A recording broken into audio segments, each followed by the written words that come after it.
Hello, everybody. Welcome to the Legendarium Green Team, put together by fans and supporters of the Legendarium podcast. I'm the Solution, but I go by Soul, and I'm joined by Chesky, Hello. and I'm also joined by Eridandus. Hey guys. And Eridandus is learning to be more like Eithan and less like Machio. Today's episode is Wintersteel, and there will be spoilers, so this is your warning. We're going to be starting with a quick recap, and we're going to dive right into it.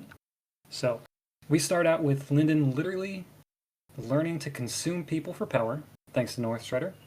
Eithan shows how good he could be, and then how much it is to bribe him to not be that good.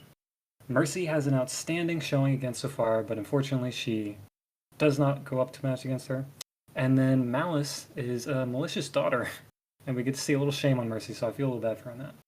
Ruby visits her crush, Lyndon, the Point Sage, and before she is incorporated with Liren, and they become an Overherald, and she cleans up the tournament, defeating Safara. Fury advances to Monarch. Yeren kills Sesh with penance that she won from the tournament, and Lyndon kills Safara and 3 other Uncrowned, I believe? Maybe 2 other Uncrowned. And then he manifests the Void icon, and then Eithan does the double advance dance to Archlord and holds off the Blood Sage. We end the book with the gang assembling their cloud ship fleet, and they're going to sail off to Sacred Valley before the Wandering Titan gets there first. Okay, so that's your recap, and let's just jump into favorite scenes. So, Chesky, do you have a favorite scene you want to talk about? Geez, I have a lot of favorite scenes that I'd love to talk about, but if I have to name just a couple of them, Just a few. just a few. I guess I want to start with Lyndon taking control of the Akura point gathering group when he goes to the Wandering Titan, and he realized that there's a benefit here beyond just he can practice and he can train, but he can actually like achieve and earn things. Yeah. And then it was just nice to see him be confident and skilled and take charge, where most of the time he's like, oh, I'll let other people take control. And, Mhm. I pull out the stops when it's, my life's on the line or my friend's on the line. And this time he's like, oh no, we're going all out. You guys go over here. You guys go over here. I'm going to go over here, meet back here.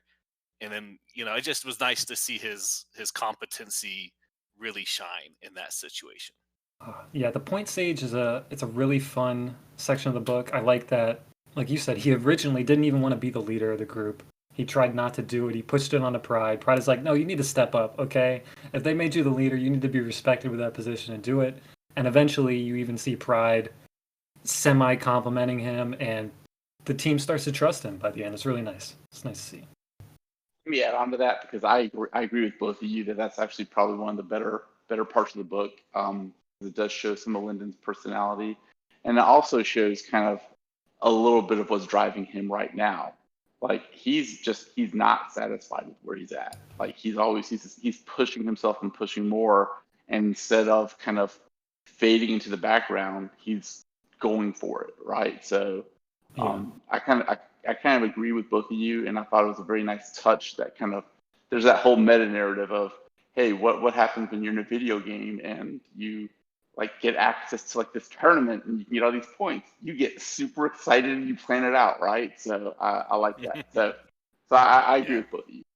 All right. Eridandus, do you got a favorite scene you want to talk about? Yeah, I'm gonna go with less of the combat scenes right now, and Okay. go with some of the, I guess, the quieter moments, such as they were in the book. Um, Malice's conversation with Yeren, when Yeren is down into the final 2, and this is after Malice has already humiliated her daughter Mercy publicly, Right. and Malice is saying, I'll give you anything you want, you name it. I'll even make you like a daughter of mine. And Yeren kind of shoots back at her, yeah, like being your daughter is such a great thing, like after what you did to your actual daughter. So I love that scene because it shows a little bit more of Malice's personality and her shortcomings. And it really kind of displays Yeren's stubbornness and independence, and I'm going to be myself no matter what. So Right. I like that. I like that non-combat kind of scene that we get to see a little bit more of people's personalities. I agree. That's a good scene. I think it definitely fleshes out Malice a little bit more, even though we don't necessarily like her, but it does. Well, you don't have to like someone just because they're doing what they feel they have to do That's true. to stay there. But I liked what you were saying, Era, that it shows that Yaren really wants to stay true to who she is, which is like directly related to her overlord revelation. That was a nice, kind of semblance there. Yeah. Yeah. All right. It was nice. Soul? I do have, okay, so I'm going to do the double combo where it's a nice, sincere, non-combat scene, immediately followed by a cool combat scene. It's when Aithen is finally real with the gang. And he talks to them and they're like, we want to see you go all out. And he's like, you know what? Okay. And then he has his little stopwatch and he does a 9-second fight against a monarch that is suppressing herself to Underlord level. And Eridandus, I know we were in the group chat and he was talking about this. He's like, this is a prime example of skill versus, dare I say, arrogance and inexperience, but you still have the power. So both are peak overlords, but the other one has more skill than a 15-year-old girl who's a monarch. And it was really cool to see. Okay, can I emphasize that? Because the book makes this point explicitly. Okay. This is from Aithen's point of view. It's in chapter 3 when he's getting ready to fight the monarch, right? Mm-hmm. And he knows that basically the monarch's going to be the perfect level of underlord, like the maximum ability, can do everything perfectly. And not only that, she's got like one of the most OP powers in the game where she can basically make you use your power against yourself. Yeah. Here's his quote.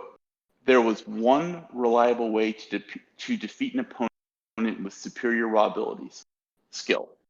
And that comment preceded the 9-second beatdown he gave to the monarch. So, I mean, you guys know I've been harping on this for a while, but I love the fact that it was brought up several times throughout this book that skill beats power. That it was brought up again actually when Ziel was getting ready to fight later on in the tournament in chapter 14, where he's thinking about himself and he's getting ready to fight. I guess was it one of the Storm Lords? He may not have the power of an Archlord anymore, but there's no substitute for skill. That's right. Yeah, he has a lot of knowledge. So there's a lot of discussion about you need to have skill on top of the power, which I'm so gratified to finally see that kind of coming out finally. So yeah, I think this tournament, right? This tournament has really showed that, and I think quite a few of the fights where it's not necessarily about power, although that's a big factor, but skill is very important in these last 16 fights, or the round of 16, whatever. Yeah, I think an excellent part of that is when Yaren has to fight Yan Shomei, and just the difference in skill where Yaren has trained and everything, but she's also trained her blood bond, right? Versus Yan Shomei, who just kind of went the other route where it's just a beast, and she gave it exceptional power as a beast, but that's kind of all it is. So. Yep, I agree absolutely, and I like because it goes back to what we talked about last book, how I thought we all agreed that if it came down to a matter of who's the most skilled, Yaren should win the tournament, right? Because we all assumed, rightfully, I would say, that Aithen was going to find a way to not win, yet somehow come out ahead. So definitely, yeah. So so I thought that whole it was projected to be this way, and this aspect of the book, I'm gratified it came out that way. Yeah, sure. I honestly kind of thought Mercy might take it, the tournament, just because we've seen her skill, and it is, an exceptional skill that she has. But just with the pressure and everything, it worked out the way it did, and that's fine. But I was kind of thinking it was Yaren or Mercy, and I was disappointed that Shamyara did not get disqualified, but did Etha just whooped her? I was expecting her to break her seal in the fight. Right. It didn't happen, and I was wrong. That's okay. But I was still okay with it. Yeah, in a sense, she was practically disqualified going up against Aithen, who could have won the tournament easily. but he threw it, which is fine. He got what he wanted out of it, which is really nice. And since we're on Ithan, I kind of want to talk about both ends of it, because I love the part kind of right after he beats down the monarch.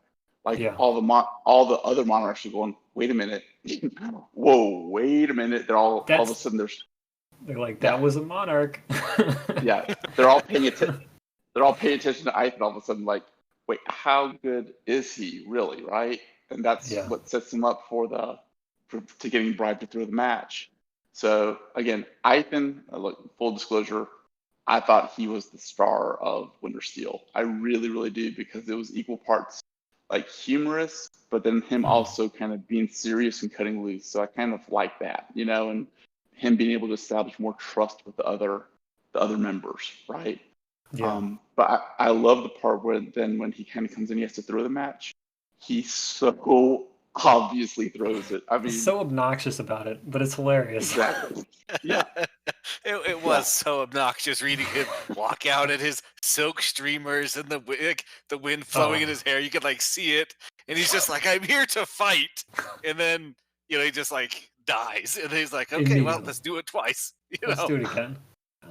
Comes back with I no thought clothes. He might put up token resistance, but nothing. No. I love that. Yeah, it's preceded right by the 9-second fight. That's what's so great about it. And the way he lost, it was done in such, it humiliated his opponent so much, right? It was such a humiliating way to, it was very obvious to everybody involved. Yeah, Ithan could wipe the floor with him if he wanted to, but he was, I give up, do what you want. So yeah. Actually, we are going to be doing a retrospective episode. That'll be next, and I want to talk more about Ithan, and we'll get into that there. But we'll save that for that. There's some series discussion I want to do with him. Okay, can I mention one more?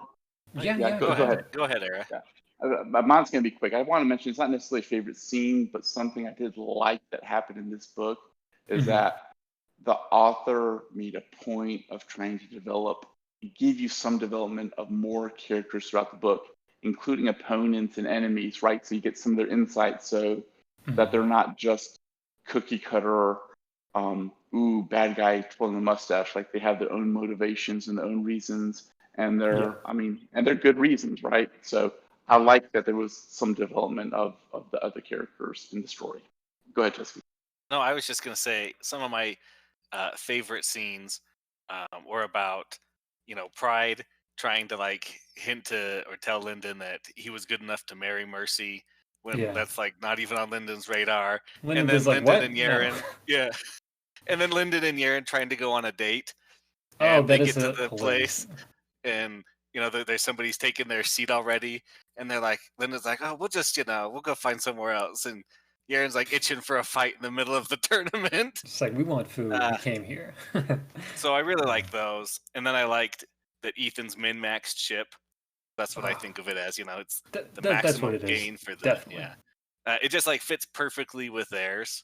And that just it's kind of it's the start of they're a family, and they've been a family for kind of a while. But this is kind of the solidification of it. That yes, Lyndon and Yaren are kind of together, and Ethan's there with them, and they're not going to break apart anytime soon. Yeah, I think that's true. Now that we see that we have literally 3 cloud ships, 2 were formed together already, but 1 now formed in the back. I think it's pretty cool to see that they're all going to go and do that. And you got Zeal right outside there. His cloud ship's going to follow along, and they're going to go to Sacred Valley, which is pretty cool. I think I like that. I do like that Zeal's now at least for now a part of the team. He's temporary. He's my favorite. Yeah, he's my favorite late addition to the gang. Yeah, Zeal is very cool, and I do actually want to plug one of his short stories. He has an anthology of Zeal, and it's about 20-30 pages. It goes into some of who he is as I believe the Dawnwing sect, how it went down a little bit. You don't get a full POV of the Dawnwing sect going down, but you do get some cool scenes in there. So I would recommend that if you get a chance. Yeah. Well, I'm curious if Mercy, and this might be more for the retrospective look forward, but I'm curious if Mercy will come with them as well, or if Mercy will be stuck with her family and have to. For the Sacred Valley for next book, or for for next book. I'm not Because she's sure. been part of the crew for a while. I definitely think she'll try to stay, but you're right. I think this is now taking a bigger hand in the Akura politics, and she may get pulled away. I didn't think about that. I may want to make a prediction on that later when we do that in the predictions. Okay, I do have one or two other favorite scenes in mind I want to point out. More of a serious one is Lyndon calling out Dodgy when Dodgy attacks him for like, I don't know, the umpteenth time that he killed his brother. And Lyndon specifically says, I'm tired of apologizing for defending myself, and lets him go yet again to come back and ruin the day again later. So I think Lyndon is growing, not that in a bad way that he's like going to kill Dodgy because Dodgy's obviously going to keep coming back, so why not just kill him? He's letting him go again, but he's sticking up for himself verbally as well, and trying to point out that everybody just keeps trying to kill me, and I just want to live, so you guys should stop that. So Well, and I would point out that after the beatdown he gives everybody Dodgy brings forth in Wintersteel, that Dodgy's allies are like, leave him alone. We want to live, right? yeah, you're So, endangering us by attacking right. him. Yeah. Even Miera, the one who was in love with Dodgy's brother, is like, I'll take care of him. He won't bother you again. Like, I'll do my best. Even Yeah, she realizes, like, hey, we tried it. We failed. I don't want to die, so I'm not going to fight you again. right. I think in this world it's a little bit easier to accept because everything is might makes right. So when the guy that they picked a fight with and beat them multiple times comes back, they're like, maybe we should stop picking a fight him. Maybe we won't die that way. And I think they're starting to realize that. But hot-headed 18-year-old kids don't really think too far in the future. So I guess it kind of pans out that Dodgy would keep coming back. So okay, so I have Mercy telling Lyndon when they were trying to cheer each other up was that Lyndon is the guy who punches a hole in the sky. And he says, if he can't do it yet, he'll come back in a few years and he'll do it. And then, congratulations to Eridandus for successfully calling this. I want to say at the end of Skysworn, Book 4, that Lyndon will become a Void Sage or something like that. And guess what? That was incredible. My jaw dropped when he said that. And I tried not to spoil it. I was trying to even double down on that not happening so they wouldn't suspect it would happen. And it did. He called it. Lyndon goes up and punches a hole out of the sky. So what do you guys think about that scene? Good scene. And when I first read it, I was a little confused because everybody in our team is doing things that they shouldn't be doing. Yaren's becoming an archlord or an overlord herald. Lyndon's becoming an underlord sage, which we've been told really only happens when you become an archlord, and Right, they're that's all what we're led messing to believe. everything up. But yeah, it was really cool and nice to see that he can see himself how others actually see him now. Like, he's an unstoppable force most of the time when he really sets his mind to it. Yeah, it's very cool. Yeah, I would say that once I realized that a sage is not a linear part of the progression, it's something you get along the way, and usually you get, in retrospect, I think you get Archlord. When you get Archlord, you have enough insight about yourself that you can kind of figure out, whether or not you can be a sage. That's kind of, I think, what's implied. Yeah. So I did like that. It was not basically, I guess I was right on the what he would do, but kind of not how, because I think I kept on mentioning it had something to do with the pure Madra, and it didn't. Right. Not, or at least not directly, but I thought the way it was done was nice. Like it was a proper expression of Lyndon's true personality. Yeah. And great Yeah. callbacks to the first book. Yeah, go ahead, Cesky. I was gonna say I had one more thing about that. Just that, right before that point, I was kind of worried that Lyndon wouldn't advance at all. Mm-hmm. You have Ethan, who's advanced 2 stages. You've Yeah. got Yaren, who's advanced a stage And and like a a half. weird stage, right? Like, Yeah. she's just weird. But Lyndon's stuck at Overlord or Underlord, and so I Mm-hmm. was just afraid that he was just going to be stuck behind them again, and then have to catch back up in the future books. But I like that he's kind of put them all at different stages, but they're all kind of leveled off at the same time as well. They're all different, unique strengths. Right. I Yeah, get this is not the standard advancement path that they've been following. So it's nice to see that branch out. And just to clarify, I want to make sure we're kind of I understand that we're all on the same page. Mhm. It's my understanding that to get to Sage, you require some deep insight about yourself, right? Which is what Right. Lyndon achieved. And then you need the requisite level of power, which is kind of where Icon's at. He's at Archlord, right? Yes. But then in order to become a herald, you need to absorb your remnant or your other self, like in a contest of wills, right? That's how you become a Yes. herald, which is what Yeren achieved. So it's kind of like you put the three of them together and they would have all reached the stage of a monarch, right? Because Mhm. I understand it, a monarch, you need to attach yourself to an icon, like either you're a sage or you're the equivalent thereof, and you absorbed your remnant. So it seems to me that they all have bits and pieces to become a monarch. Or Chesky's shaking his head. So Chesky I'm has saying a I rebuttal. don't think so, because I'm thinking to be a sage, you have Yeah. to have the requisite connection to an icon, and Yes. the icon is just kind of like a symbol. So you have dragons, swords, the void, You have the and then you have strength to as well. have Yeah. or strength, yeah, and then you have to have public perception of that as well. So like if Well, Lyndon wasn't yeah. That's embodiment of the specifically for a void, sage, though. Right. Like you're talking just for the sage. no, just for Sage. Right. Just for Correct. Yeah. Sage, right? So Yeah. wherever you are on the advancement scale, Underlord, Overlord, Archlord, Mhm. you have to have there's no insight about yourself. It's more about your connection to this idea. So Fury he's connected to the strength one because he's so strong. And people Mhm. perceive him as strong, so he can use the strength one. People perceive Lyndon as like the end of their journey or the all consumer, and so he can tap that once he kind of connects himself to it. So it's both your personal connection to whatever you're trying to connect to and the way people perceive you connecting to it. Herald, though, yeah, absorb your own remnant, and then Archlord is just the next revelation up after what you are currently. Yeah. Monarch, like, yeah, all three minus the sage plus the sage a little bit. I don't know exactly how that works. Yeah. I plus think. attachment to the icon. Yeah. It's Like you mostly have to about have the that. icon. Yeah. Yeah. Because we know the Well, but sage is you don't like the have to have sword an sage icon and for a winter. monarch. No, because that's how Fury becomes a monarch.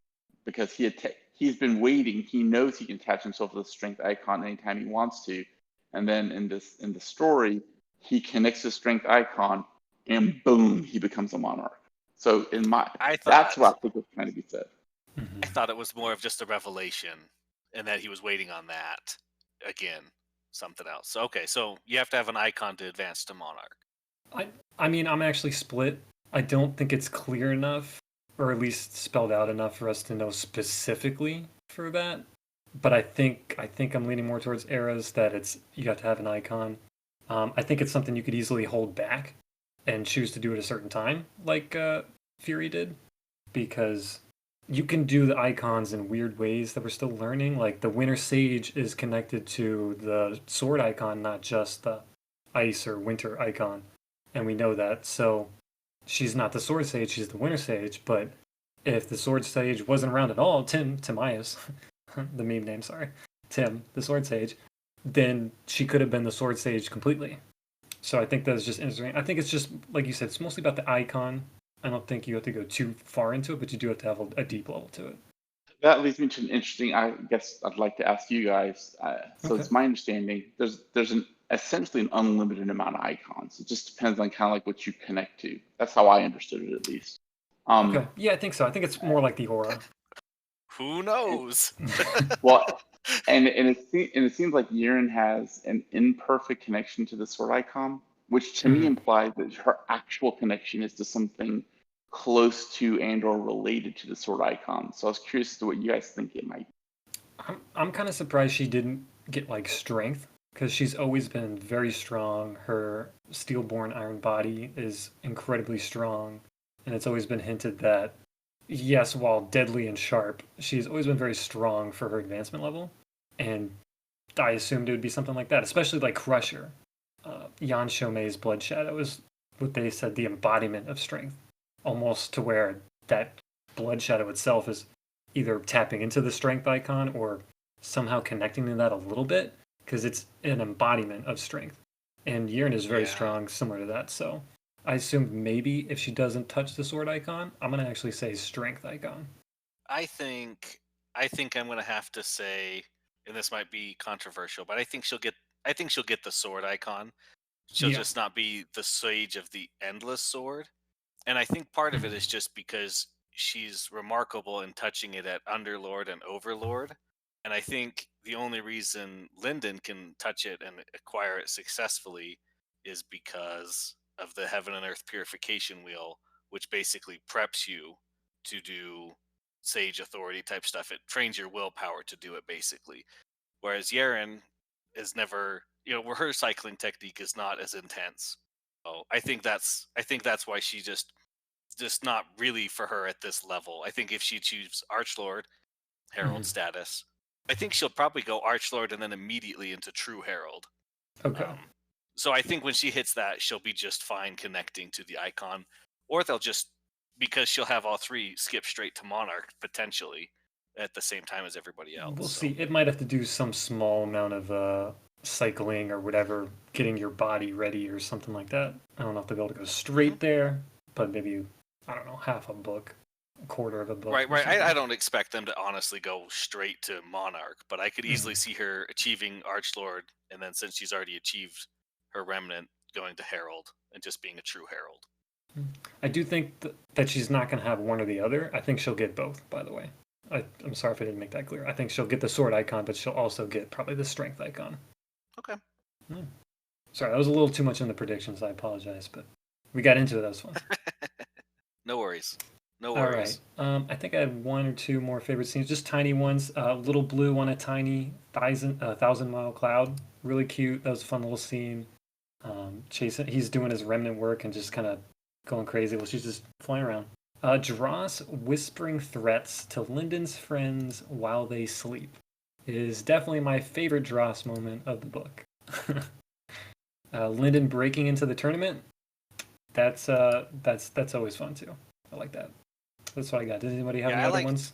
No, I was gonna say I agree. I like that when Lyndon broke into the tournament, just to kind of say like, "Hey, you can do this," and he knew he Mhm. wasn't supposed to, and they keep getting mad at him, and he's like, "Yeah, it's fine. They'll just figure it out. Like, I'll just Yeah. drain the lock and it'll open." And Mhm. but just showing, that he's there for her, and I think just because they've been separated basically the whole book, and he's just like, "Hey, I just want to Oh see yeah. you and say, hey, I'm here. Like, you He got went it." through what 9 months in the previous book of not seeing her, so yeah, he misses her. He wants to spend more time with her. It's pretty cool. All right, so let's get into our least favorite scenes. I know we all have a few. Not as many as our favorites, I'm sure, but we do have some. So, Eridanus, why don't you start us off? Sure. I got two, and I'll keep them brief. One is the general pacing of the book. To me, Mhm. it was too much, too fast. Like this book was a payoff of the last two or three books, kind of all shoved into one book, and there was like revelation after revelation, and like cool like moment after moment, and it's like any one or two of those moments would have been enough to climax one book, and now he just kind of put them all out there in one book. So, I Yeah, mean, I was kind of exhausted by the end of Wintersteel. I'm like, all right, fine, they got all this stuff. I'm kind of done with it. So that was one thing I was definitely the agree. pacing. Um, the We other can talk about one, that a little bit. okay, I definitely agree the pacing is a little weird. The tournament itself being split into two books, I definitely agree that needed to happen. Whether maybe we should have cut some of the time training that first book in an Uncrowned. Not to cut it completely, obviously, we still need the 9 months of training, but maybe cut some of those scenes and maybe reorganize the tournament a little bit. Maybe they stop at the round of 8 or something. I wasn't sure what he should have done. I'm not the author. I didn't choose to pick these scenes, but I feel like you're right. The pacing was a little weird. Yeah. Yeah. I also I had issues with the pacing as well, and I don't usually notice it. So for me to notice it means it's Mhm. noticeable at least. But I felt like some days it'd be like a day and a day, and then it'd be like 3 weeks later, and then a day and a day and a day, and then 3 weeks later, and Yeah, he did mention that. it just threw me off a little bit there. I feel like the But tournament wasn't clear either. Some days or some events and rounds were like, oh yeah, you get a month, and like I was not aware we were gonna get a whole month, or oh yeah, you're fighting tomorrow, and I'm like that. You just had like a month. What is going on? I'm not. The well, consistency was a little off. especially since they made a point at the beginning of you guys need to hurry this tournament up. Right.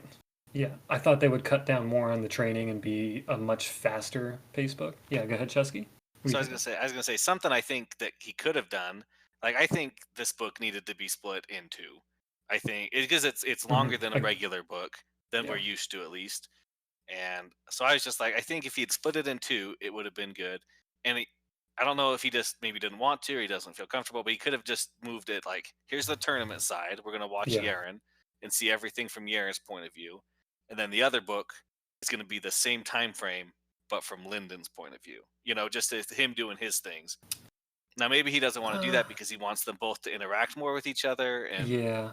you know, I feel like that would be a would have weird, been like yeah, book 8 it and would have been 9, cool, especially but I because don't know if it really fits the story. That's all. right. Yeah, and especially because he's done that before in a different series of his own, where he has two different perspectives at the same time. Era, what do you think? Well, what I would say is I'll go back to what I said in the last book. Had you taken the first half of Uncrowned and modified that and put that into Ghostwater, I think he would have had more room just to work with between Uncrowned and Wintersteel to accomplish kind of, I think, what we're all kind of discussing. I mean, I'm not unhappy with it. It did irritate me a little bit, but this is still a lot of stuff tied off of plots that I wanted to see happen, so I was okay with it, but the pacing just wasn't there. Sorry, my second thing, which is this is a pet peeve, so I'll just say it and then we can move on. That's okay. I'm completely, totally done with the biggest looking hobo is the most powerful person. I'm completely over it. Like Northstrider looks like a homeless man and is like what the second or third most powerful monarch. When Lyndon starts training, he's completely disheveled and like wild eyed and hadn't bathed in a week. I mean, Always. look, you can study hard and work hard and still have time to take care of yourself a little bit. So that's all I'll say. That's it. Go ahead, move on. So you like Ethan, who studies hard and works hard and takes care of himself Make sure that hair is beautiful, has some volume, you guys say I should be more like Ethan. I want to note, like even though people can't see, I just took a shower before this podcast. My hair is nice and smooth. So his hair is immaculate right now. Yeah, Ethan so would be proud. Just want everybody to know. There you go. Okay, this isn't my least favorite, but it could go here. I think, obviously, Lyndon lost to Yaren, but I think if Yaren had somehow just had that coin flip loss, I think Lyndon would have gone all the way as well, because he does kill four of the 8 uncrowned competitors. That's right. You know what I mean? So, yeah. This wasn't addressed in skill, like when I mentioned skill, but the one thing that the author did that I liked, Lyndon is going to face Yin Xiaomei. He had fought a combat simulation for 72 times or whatever the number was, right? We're talking hundreds of some of them, He knew how to fight each one to a T because of the Dross battle simulations, and that was the author made a deliberate point to say, hey, look, Yeah, Lyndon's not just sitting on his butt having Dross do his predictions. He's running through it himself as well. He knows. Right. Yeah. All right. Least save. Okay. For me, I want to say Ruby. Now, it's not that I don't like Ruby as a character. I actually like her as a character. My issue is that Ruby got character development way too late, and I feel like she should have got some development, possibly even starting from like Ghostwater or Underlord, and really got us to know Ruby before it's just like we get like one little mini vacation with her and Lyndon, and then you're gone. It was like we were just starting to get there. It was pretty cool, and there were hints earlier. I feel like he could have done some more hints and let Ruby out before all this happened. So what do you guys think about that? Well, let's see. What do I think? I liked Ruby. To me, as the Blood Shadow, she felt more just like Yaren's kind of baser instincts without the care. Like she goes up to Lyndon and she's willing to like be with him and like next to him versus Yaren kind of being like, oh, I'm afraid of what people think or I'm afraid of my own people how perceive me. And so I kind of like that she was just that like kind of the instinct part of Yaren. Right. And, I do kind of think maybe, I don't know if she could have gone all the way back to Ghostwater, but definitely after they ascend to Underlord, I think we see hints of it, but I think it could have started much earlier. And then, Yeah. At least an Uncrowned, at a minimum. What do you think, Era? And the author actually does a credible job here where whenever the Blood Shadow's out, regardless of how the Blood Shadow's acting, Yeren always responds with revulsion. Her initial thought's always revulsion to reject it. And then she goes back and she thinks about it and she's like, wait, the Blood Shadow just took care of the animal, didn't hurt it. So I would have, so to your point, and just to agree with you, I would have liked more scenes like that kind of leading up throughout previous books leading up to this moment in Wintersteel. Right, showing more humanity of the Blood Shadow side. Well, I think you have to remember that this is like the first Blood Shadow to ever have these kind of feelings that we've ever seen, that anybody's ever seen, because none of the other Blood Shadow or none of the other Blood mages have ever done the exact same as Yeren. Right, she's new. Well, like the Sage of Red Faith. I was about to say, so the Sage of Red Faith, he actually did the same thing.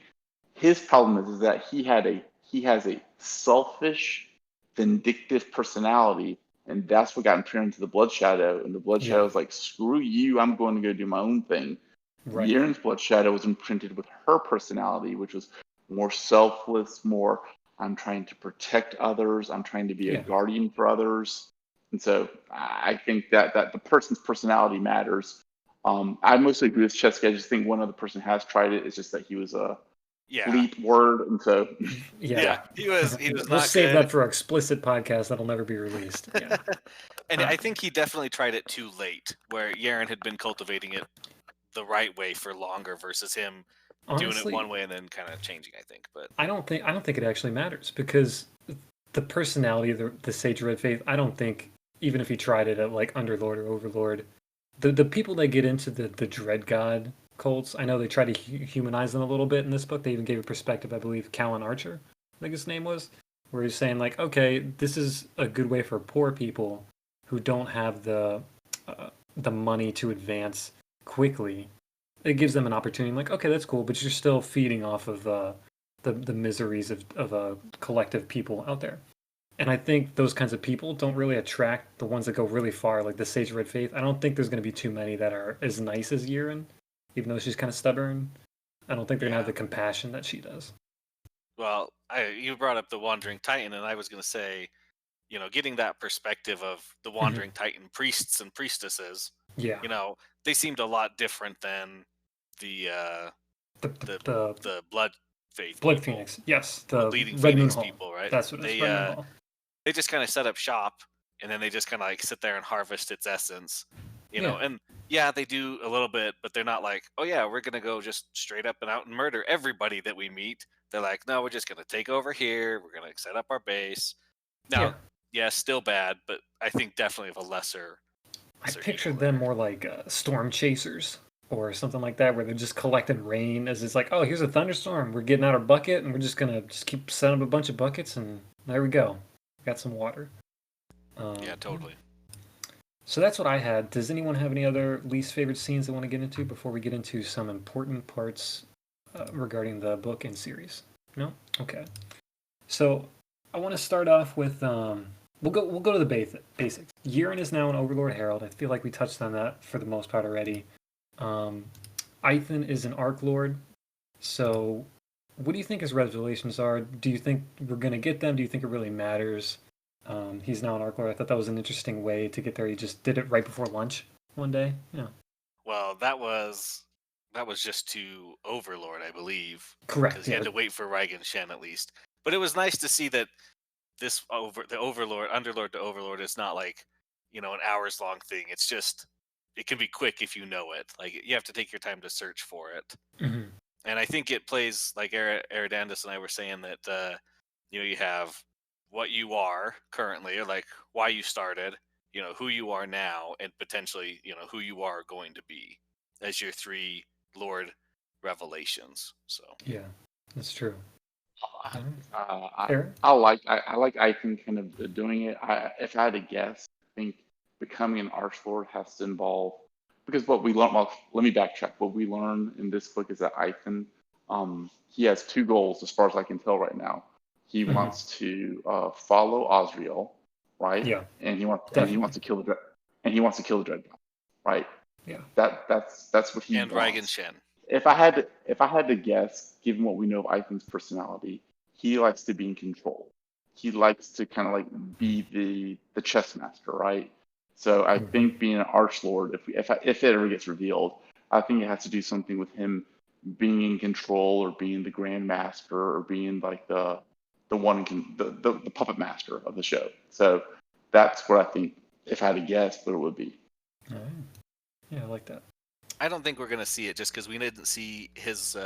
We never hear his revelation to us dance to Underlord, Yeah. and it's nice to have kind of one mysterious person. You know, we see Lyndon's, we see Yaren's, we see Mercy's, but Ethan's kind of being a mystery is still kind of nice. Yeah, I agree. I don't think we will find it. I think maybe at most Lyndon may struggle getting one of them or something, and Python will drop a line that's similar. It's like, oh, mine's kind of like this or something. I feel like that's all we'll get. And I do like that Ethan look. It's kind of like, oh, good, everybody's come to me here. Let me kind of go ahead and like I've been waiting. I mean, he did mention this. He's mentioned this repeatedly. He's been waiting, right? I've been waiting. Yeah. So I think, if I had to guess, this is a very, very small prediction. I think Ethan may struggle with his sage, trying to find a sage thing. And that'll kind of like be the one thing that he's waiting on to achieve monarch status. So Okay. Oh, And I'll I- give you a hot take for that. We'll save it because I got a prediction as well. We'll save that for the end of the predictions for Ethan. Okay. But definitely. Okay. Okay. Lyndon, our last of the main crew, is an Underlord sage. Kinda. Maybe. I don't know. It's a little bit weird. But we'll find out more next book. So alright, so the biggest part I want to talk about is Sacred Valley script. We learn in the Tim, which is a meme. His name is Tim on the subreddit, and Will decided to name him Timaeus, and that's the Sword Sage. So we learned that the Hunger Madra. So first off, Sacred Valley script has Hunger Madra all throughout it, and it affects Soulfire and Authority. And subject 1 is Father of the Dread Gods. That's what we learned. Yeah. So what That are was your kind of thoughts on chilling this? to learn. Yes. Sorry, yeah, I interrupted a little bit. I didn't mean to. That No, was you're chilling good. to learn that there's a father of the Dread Gods, and while kind of thought that maybe earlier, but like, hey, it's there and it's under Sacred Valley. Right. Like, oh boy. Yeah, it's definitely interesting. It makes more sense when you get that why the Akura has this labeled as an off-limits area for anybody.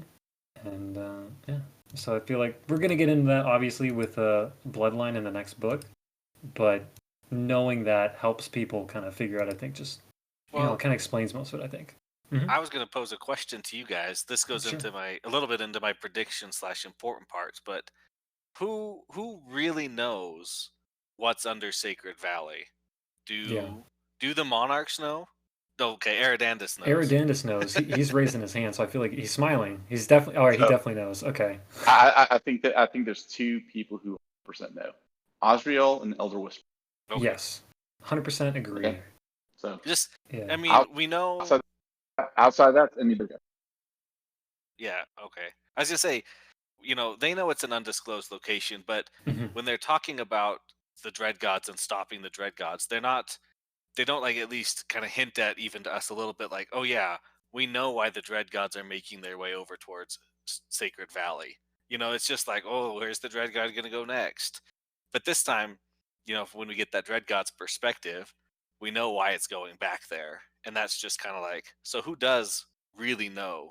Did Timaeus the Sword Sage know that there was something under there, or did he just know that the labyrinth is a good place where he can have the script sealing Yaren's Madra to take the blood shadow out?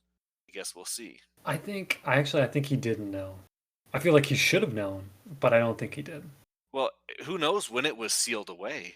And if it's been sealed away for 2 or 3 monarchs, then there's no way for the current ones to know or remember that. Yeah. Eridandus? You think Osriel sealed it away, Eridandus? Nice. Okay. Yeah. That's a good theory. I like that. Yeah, no, I definitely think, yeah. I agree. I think he sealed it away. Okay. Speaking of Sacred Valley, we have an Orthos and Jai Long team up, which is going to be interesting. Any thoughts on that? I feel like it's going to be fun. Finally get a little more Dragon Descends before we get the main gang coming back for the reunion to Sacred Valley. So I feel like it's going to be cool. I'm hoping that's the prologue again. If not, I totally understand. We might come into the aftermath of that. I'm not sure. I want more Orthos. I want my Orthos back. I know. We keep getting teased. What do you think, Era? I don't mind seeing Orthos. I'm kind of done with Jylong. So unless he's had some type of development or change in his personality, I mean, that whatever. We'll see. But I mean, I'm uninterested in Jylong right now. 100%. I agree he's uninteresting. I'm hoping that being in Sacred Valley, where he's obviously got his power level lowered, and his sister being around his sister, who is now healed and growing, I feel like hopefully we see a personality shift to the better. And being around Orthos before Lyndon gets back, I feel like hopefully that's a good thing. Maybe it could go bad for tension in the writing, but I don't know. I'll say this: that would be fun. That is related to Jylong. Is what is his sister's mantra? Because she kind of got a mixture of everybody. Yeah. So what does she end up getting? That would be interesting. That I am interested in finding out. I was also kind of interested to learn that you can retrain your iron body. Yes. Right? So Orthos, he retrains his sister's Kaisa's iron body because she did it naturally, and that's imperfect, and so he's able to fix that with her. And so that's an interesting thing. So he maybe, because the power level kind of suppresses you, you're able to fix those things longer.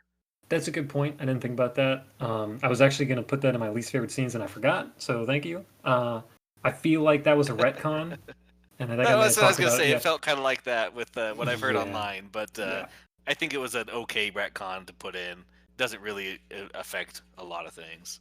Yeah, it's not the worst, especially because our main gang is so far above that it doesn't really matter, even if it just gives Kelsa a chance to catch up or something. But still, it's not a big deal. But it is just a little needle jab that just kind of annoyed me. I didn't really like that, but interesting nonetheless. Okay, so here we go. At the start of this book, Lyndon connected to Dross through the way. Does Northstrider open the portal, or did Lyndon force it open and then Northstrider continue to let it open? What are your thoughts on that? Because I get a lot of different opinions when I talk to people about this. This would be when Northstrider is trying to steal Dross. Correct. Quote, steal, and then he finds that Lyndon is still connected to it. Did Northstrider completely open up the way for him? Or is this the first sign of Lyndon almost kind of touching some icon in the way to kind of open that path? What do you think? Chesky, you want to go first? Sure, Chesky, I'll go first. Yeah, Chesky, what do you think? I think when I think about it, at first I kind of just thought it was Northstrider just testing Lyndon to see if Lyndon would give him up. And I think now that it was partially Lyndon touching that void icon and being able to kind of like either keep it open or prevent him from severing it completely somehow. And then that sparks Northstrider's interest in Lyndon again. That's what I think. Because I feel like Northstrider just didn't really care for him. He was willing to take Dross completely away from this guy, even if it harmed him. And then he's like, after that. Right. As soon as that happened, he's like, okay, this guy's kind of like holding it together. He might be interesting. Someone worth paying into. I'll disagree on that. I don't think he touched the icon or anything like that. What I think Northstrider noticed was Lyndon's force of will, like his willpower and his determination. And I think, if I had to guess, Northstrider saw some of himself reflected in Lyndon's personality in that point. Oh, wow, this is a person who will not give up. And so I think Northstrider said, all right, he's interesting. Let me let him in now. So that's what I think happened. So yeah, I think he picked some interest. I'll disagree. I think he did touch something in the way, but I also don't think it's relevant anymore. I don't think we're going to come back to that scene, but it's interesting. But we'll see. How about to say, but I do think early on, like I was nodding my head, thinking to myself, Lyndon had to get something out of losing the tournament, and being trained by a Monarch is a pretty good bonus. So yeah, that I think it worked technique. Out.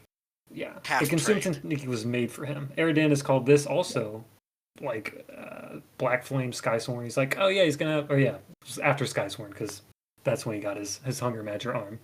But he said he's gonna have something where he just starts draining people. So he did. He got another one. You know what? I want to listen to Eridan's predictions at the end because he seems to be fairly decent at these. He's gotten a few wrong, but he's also gotten a few right. Yeah. Well, well, book 2 we got the ancestor spirit, and we know about Lyndon's kind of drive to just do whatever it takes to come out on top. So Yeah. and once we knew there was a second ancestor spirit, to me it was like put the pieces together type of thing. So it was fun the way it came together though. So Okay, Yeah. so one more important thing I want to talk about is Eithan and Reagan Shen's deal.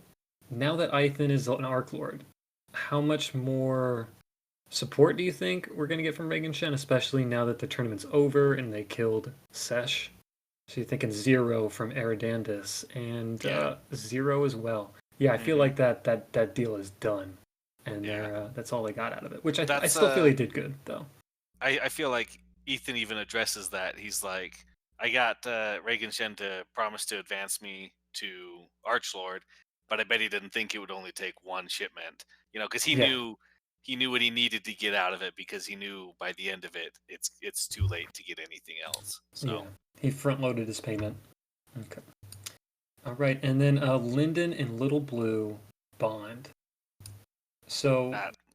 I'm actually a little confused about this. I feel like this is kind of similar to Yiren and her Blood Shadow, just a tiny bit. What is this? So what's going on? Is this part of his spirit? What is going? Is it sacred beast? I'll let kind of Era thing? go first. Go ahead, Era. this is the contract he had with Orthos. He has 2 different cores, so he can have a Okay. contract with one sacred beast, Orthos, and then Pure he has another contract with Lil Blue. That's why he's able to Got have it. 2 contracts. Yep. And his Okay, I understand. Pure Madra isn't pure anymore. It's technically It's River like a Seed. cleansing. Yeah, That's but right. I mean, Okay. it's basically still pure. It's Right. just not at the same time. Yeah, it's slightly changed. And I knew that altered it a little bit, but I wasn't sure what was going on, if it was just a contract to his whole being, or if, okay, so it's to his pure core, or was his pure core. Got it. Yeah. Okay, thank you. Yeah, which I have to say was super cool. And like, I was excited that, like, I love Little Blue. She's just like a cool character. And now he can actually kind of understand her, which everybody else has been able to understand her, except for Lyndon, of course. And Right. I like that.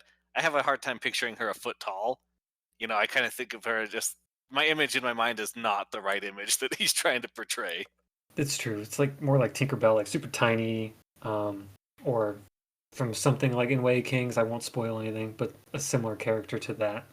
Well, I was about to say, I don't know if any of you guys are familiar with the Dresden Files, but she reminds me of one very specific fairy who's like attached to the main character throughout the series. Yeah.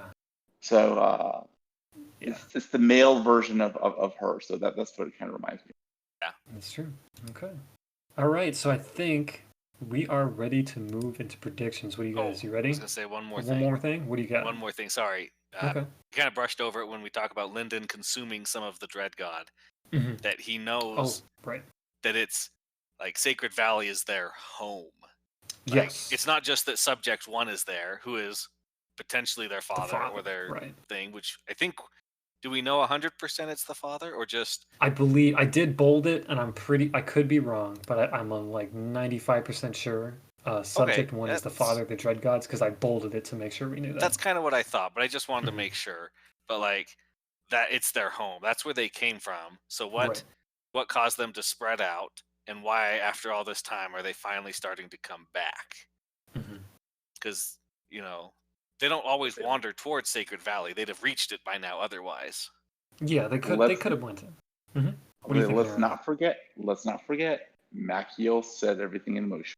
Okay, let's not forget this is all planned out by Machiel, and we actually see a hint of this again with the Hound at the end with Yiren, where he's like, "You got to use penance. You got to use penance," and she's like, "Well, I'm picking Sesh." So he looks into the future very obviously to see whether or not he can convince the King of Dragons to ascend, and that's when he sees, "Oh wait, I'm gonna get Eithan, I'm gonna get Lyndon, I'm gonna get like Yiren." He's gonna get more. No, what he sees is that more than we'll get to it, but he sees more than one person ascending if Sesh gets killed.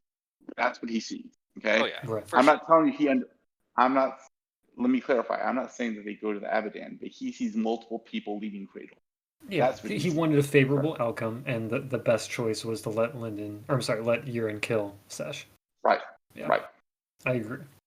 All right. So yeah, that's the home of the Dread Gods. Very interesting. Um, Eridanus, do you have any predictions? Why don't you start us off if you got something? Sure, sure. Let me shoot fire first, and you guys can tell me why I'm wrong. All No, right, I'm so gonna go with some wild theories as well, so don't worry. I'll be shooting lots of fire. This is my first chance as all well.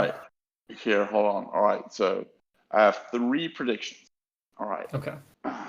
prediction number one. The author's pretty clear that the name of the book is a hint of what's going to happen in the book, right?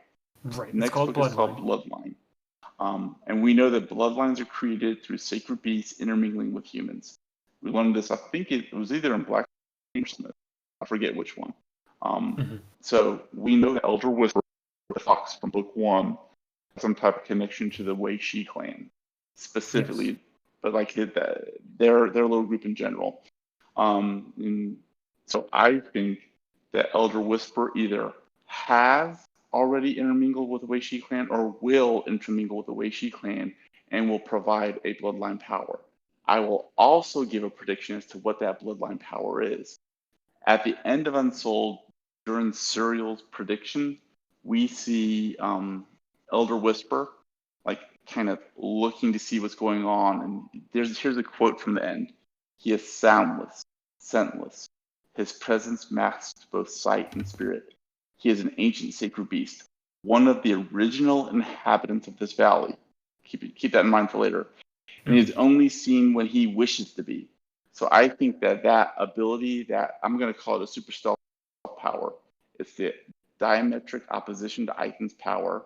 And I'm going to predict that Osriel would want someone like this on a team he's trying to make. He'd want somebody who can completely drop off the face of the map, not be detectable by Machiel or by anybody else. So I predict that Bloodline, we're going to see Lyndon attain this kind of super stealth power. Okay. Are you thinking this is a dormant power that he already has, or that we're gonna get into it during Bloodline, the book? So I'm going to if I'm going to predict that Bloodlines are unaffected by the script, so it's going to be created during Bloodline. Okay. I like your theory. I kind of want it to actually already be dormant, and maybe something during Bloodline releases it, but that'll essentially be the same outcome. So either way, I think it's pretty cool. Okay. You said you got three, so hit us with that I have second to, one. okay, prediction two: the script around Sacred Valley will bring our heroes down to gold and or jade level pretty quickly. They'll need to find a way to break the script to release what's being held in order to fight all the Dread Gods. And Hmm. specifically because Eichen's going to want to kill him some Dread Gods. Definitely. At that point, our heroes will all advance to Monarch in some way to fight these Dread Gods, and at that point, they will end up ascending. In other Oh. words, I'm predicting that Bloodline, if it's not the last book, it should be the next to last book on Cradle itself. So you're thinking Monarch status during Bloodline. So you're thinking this next book, we're going to get them all to Monarch. Well, if it doesn't happen this book, I think the Dread God fight's going to last at least 2 books. Okay. That's fair. I mean, he did make the tournament 2 books, so That's reasonable. I could see that happening, especially because it's at Sacred Valley, and that's the start of all this. I could see it easily being the end as well. My last prediction has to do with the Path of the White Fox. I think we're going to find out that is a really, really kick-ass um, matter or power. And I think we're going to Hmm. see Lyndon's sister use it. Just as a reminder, we know that it can create illusions, like really believable illusions, because Lyndon has said that, oh, the illusions for my clan are so much better than what everybody else has made. Right. So the striker power is creating illusory flames, purple flames. Enforcer is kind of like the displacer cloak, where you can't really see where they're at when you're fighting them. And Hmm. the third one, the ruler power, is you can make illusions around the target, kind of like a dream matter thing, like we saw in Underlord. And the forger power is you can make copies of yourself, kind of like Naruto does, and with his power in his anime, right? That's yeah. Its namesake is the anime. It's in Naruto. Yeah, So I anyway, think that's so pretty cool. So you think that not just Black Flame and Path of the Twin Stars and everything, we're gonna get the Wei Shi, what's it called, Path of the White Fox? We're gonna Path of the White White Fox Fox. is gonna be a predominant player. I think it's going to be a big time player, and I think once you get to Underlord status on it, you can use the power of Soulfire and make the illusions real or more That's a real. good point. Yeah, we haven't gotten to see Soulfire being attached to any illusions yet. Yeah, So I think that's the I most like we've seen that. is we've seen Juvari, one of the Dread God ones, right? I think so, where she is the mind hallucinatory one who is Mhm. gonna possibly bring down Safara. They weren't sure, and instead Safara just blows her up with a bunch of fire. Yeah, doesn't matter where your opponent is when you flood the entire arena with fire. Yep. Yeah, that'll do it. All right, I like those predictions. That's pretty cool. Chesky, what do you think? Any predictions you got? Yes, I Okay. have predictions. I All got some. right. Let's see. Uh, I don't think they're going to kill the Wandering Titan. I think it's just going to be too powerful for them at this level if Okay. multiple monarchs together couldn't kill the Dread God. Mm, I don't think that they'll be able to. Weaken it, yes, fight it off, yes, of course. I think potentially that the Dread Beasts, maybe in Subject 1. Subject 1 is just so different in style than the Dread Beasts, kind of just the Dread Gods, I mean. So I right. wonder if maybe Subject 1 is something different. Maybe it's something from the Vodoshir, kind of like a Right. little sub implant to like take things down later. Okay. I don't know. I think Lyndon will get to Sacred Valley and he will blow that school off the face of the earth that he went to for a day and a half. Just wave goodbye as it fades into the distance. I think It's we all not going want to that. survive any longer. Yeah. Yeah. Um, and I think they'll all kind of level off at around Archlord, Sage, Archlord, Herald, kind of an area. Okay. You're thinking, yeah. What Lynn will Oh, probably get to Arc Lord and yeah, Lyndon will go to Archlord Sage. Ethan will go to Herald or be close, and Yaren will probably go to Archlord Herald mix. okay. And then I don't think that they're going to advance into the Abaddon. I think if they do advance off Cradle, they're going to stay away from Abaddon. Not Mm-hmm. like 100%. They'll still be allies, but not part of the structure of Abaddon. Interesting. I could see that happening. I think Arrow, you feel the same way. I think they're not going to do that. I think you've mentioned that Well, before. I like Chesky's idea, but I'm going to differ just a little bit. I think they'll start off with the Abaddon, but I Mm-hmm. think at some point Osriel's going to contact them surreptitiously, and then they got to make a decision: are we going to hang with Osriel or are we going to hang with the Abaddon? And I think their connection to Osriel is going to take him over to him. So So like I'm how in they joined agreement the with Sky Chesky. I just Nazis. Yeah. Your well, timeline's yeah, different. right, Mm-hmm. right. That's fair. Yeah, I think that's true. I don't think they're gonna join the Abaddon like forever, like to get to serial status or they're a judge. Um, I think maybe as a small prediction, Ithan's Marble of Azrael, also possibly maybe a radio or some kind of transmission device that once they get off, they can contact him and Azrael wakes up from a coma that he induced himself or something or whatever he's hiding from, and either meets up with them or gives them directions and a directive to either infiltrate the Abaddon or something like that. Okay, so I have a few predictions. I think Malice is going to die, and Mercy is going to replace her as a monarch. And Mercy is not going to send with the Cradle crew. I think that Ithan is going to get a Oracle or a future icon because that's really like relevant to his personality. So I don't know what word or verbiage that kind of icon would be in the way, kind of like how Void is the Unsouled or something like that. I don't know what it would be. I'm thinking Future Sight or something similar to that. I don't know what that would be called. Like a time And icon or something like that, like an yeah, hourglass. Yeah, that's yeah, awesome. I like that. Yeah. that's pretty cool. Yeah, so I'm thinking that. Okay, so I have a little out there one. I think Whisper was pacted to Osriel and is watching over Subject One. I have a tough time seeing it just because there's Okay. absolutely no clues for that at all. Well, like I said, it's a little out there, but we know in my head that Osriel is somehow, you know what? I don't have any reasoning for it, but I think it's gonna happen. I think that's what it is. I think that Osriel is connected to Whisper, and Whisper is looking over Sacred Valley, and he's like, yeah, I got my director from the big guy. Maybe he's got a marble. Maybe we'll see a marble. I don't know. I don't know. I think Elder Whisper is definitely like removing the scripts, Mhm. like we're talking Arch Lord type of power. That's my opinion. Oh, at So the minimum, yeah, minimum I Archlord mean, at least. he's a complete, like, just ready to rip someone's head off type of sacred beast. Um, so whether he's bonded with Osriel, that's interesting. But I think he certainly knows Osriel and has worked with him. I think Whisper would have to be above Archlord because he's the only one theoretically in the whole world who notices the time rewind in the first book.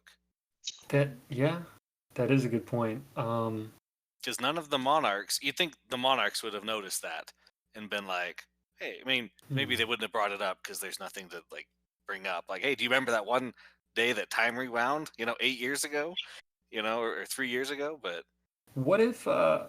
Okay, well, I'm just thinking of this now. What if Whisper is, like you said, past monarch? What if he's actually from off-world, and how they have sacred beasts and whatnot? What if he's like a white fox path user that ascended and came back, but because he can hide, he's never been like approached by heavenly messengers for interfering with Cradle's world, kind of like how Lee Markuth did in the beginning, and they're like, "You're not allowed." Well, he Whisper's been there, maybe because he can hide. I don't know, and he has an illusion of himself. and Whisper doesn't really interfere too much. He's not No. taking direct control. He's kind of just, I'm the clan elder. Hmm. I'm here. Yeah, he's not trying to, yeah, like you said, control everybody. I do think Zeal is gonna die in this book. We're finally gonna get a bigger death by the Dread God somehow trying to save people, just like he did when the Dawnwing. So That's something cool. I mean, look, it would be cool. Of course, I would hate to see Zeal go. I no, I don't hope want to. that Zeal does go. That it's one of those, like, super cool, kind of like, I'm gonna take on all comers, like I'll seal the pass while everybody escapes type of thing. That'd be, Right, a he needs a Gandalf, good you death. shall not pass kind of thing. Exactly. Yeah. Hmm. So that's my prediction. I think that, and I have one last weird one. I think the Vroshir have a world seed in the Subject One labyrinth. I'm not saying it's like a part of it. I think like hid somewhere hidden down there. Maybe they have some kind of sacred treasure that's like is equivalent to the world seed. Maybe I don't have a reason for it. I'm just thinking you already have a bunch of vaulted stuff down there. Maybe something off world is like, hey, why don't we hide it over here? So maybe something's down there. What do you think, Chesky? Oh, I that's a good idea. I think I just had a thought as we were talking about it. Sure. A very crazy take, Hit us. and I I want this just wild. forgot it. Give me 1 second. No. I'm sorry. Okay, so we were Well, talking about the well, world well, seed going down. No, Yeah. I remembered it now. Sorry. Okay. Uh, I think Lyndon, because of his consume technique and his hunger madra, he might actually be immune to the Sacred Valley script now that he's advanced and has that skill now. Because if it Oh, uses hunger madra to drain you, yeah. he could potentially fight against that with his own Probably to a skill. level, like probably not as. or or What do wait, you think, or Renee? let's play off of what just he's saying. Maybe not Right. fight it off, but We have North Strider. he's resonant with the script, right? Hmm. So the script will recognize Lyndon as part of the script itself, so he would be unaffected by it. That's a good idea. I like that. Yeah, Okay. I like your turn. Your turn on it. Yeah. So he might be like John Carter or something. He'd be the Superman of the Valley. He'd be the only one that isn't being suppressed by the script, possibly. And then Yeah. I would assume North Strider as well, if North Strider decided to visit as well. Which I don't know if we're going to see much of him in this book, but we could. I know he's, I don't know, kind of unpredictable as far as his personality, as far as I'm concerned. But I think if Lyndon is definitely immune, I would say North Strider is as well. Well, I don't think it's something that he's going to be naturally immune to. That's kind of like Chesky's point. I think he's going to have to work at it and kind of Okay. discover it, and then that's a, So, I like that idea. I like that. so what if we get back into Sacred Valley with this book? Lyndon is struggling, but he's not as suppressed as everybody else. And they put together that maybe North Strider could actually kill a Dread God while they're maybe being suppressed or something like that in this valley. And I feel like maybe North Strider comes in later. I don't know. Do we know that I mean, I guess we kind of know that the field would weaken a dread god as well because that was their plan the last time as well. Correct. But I don't know if that's True. 100% confirmed that we know that it will affect a dread god. Yeah. I'm going to assume the implication is true because I think the script directly over the Father of the Dread Gods is kind of an inferential kind of Oh, thing of. Mm-hmm. you're 100% right, Era. 100% right. I think it's And I'm going interesting. to disagree. I'm going to disagree with the brochure. I think Cradle is way, way too important to the Abadan. It's kind of like the cradle for their warriors, that they would Okay. have detected any brochure presence and would just. So I'm going to Yeah. disagree with your prediction. Okay. But Devil's you could be right. They advocate. could have hidden it. They Right. could have Devil's hidden it. advocate. What if Whisper is a Roshir, and that's why he's infiltrating because they can't see him because he's got all those illusions going on. I don't know. That was just devil's advocate. I don't know. Could be. I don't expect it to happen, but that'd sure be interesting. Okay. All right. Do we have any more predictions? Anybody got something? Any other hot takes? Sorry, I'm all No? out of hot takes now. Hot takes? Well, I feel like we provided a decent amount of hot takes, and I think that is going to wrap up our episode for today. So we want to thank Craig for loaning us a little corner of your media empire. You can join us on Reddit and Discord, but frankly, more in Discord. We're a lot more active over there. We want to thank Horizon Brave for starting this, and yeah, this has been the Legendarium Green Team Wintersteel episode. Join us next time for the retrospective.